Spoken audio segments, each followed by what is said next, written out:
YCP assembly అభ్యర్థుల కసరత్తు తుది దశకు చేరుకుంది. ఇప్పటివరకు 10 లిస్టులు విడుదల చేసింది. త్వరలోనే 175 మంది అభ్యర్థులతో ఫైనల్ ప్రకటన చేయనుంది వైసీపీ.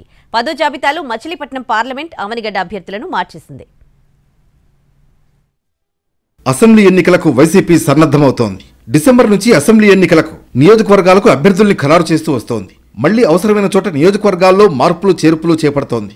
ఇప్పటి వరకు అభ్యర్థులకు సంబంధించిన 10 జాబితాలు విడుదల చేసింది. 67 నియోజకవర్గాలకు పైగా కొత్తగా అభ్యర్థుల్ని ఖరారు చేసింది వైసీపీ. 58 అసెంబ్లీ నియోజకవర్గాల్లో కొత్త ముఖాలతో అసెంబ్లీ ఎన్నికలకు సమరానికి సై అంటోంది. 37 జనరల్ నియోజకవర్గాల్లో కొత్త అభ్యర్థులను బరిలోకి దింపుతోంది వైసీపీ. ఇప్పటి వరకు 30 మంది సిట్టింగ్లకు టికెట్ నిరాకరించింది. ఎన్నికల షెడ్యూల్ ప్రకటనకు సమయం దగ్గర పడుతుండటంతో అభ్యర్థుల కసరత్తును ముగించే పనిలో ఉంది వైసీపీ.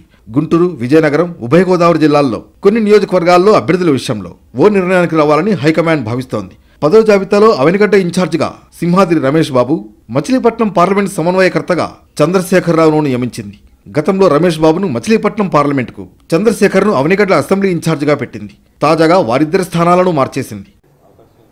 నేను ఈ ఎంపీకి అవకాశం ఇచ్చినందుకు జగన్మోహన్ రెడ్డి గారికి ధన్యవాదాలు చెప్తున్నాను.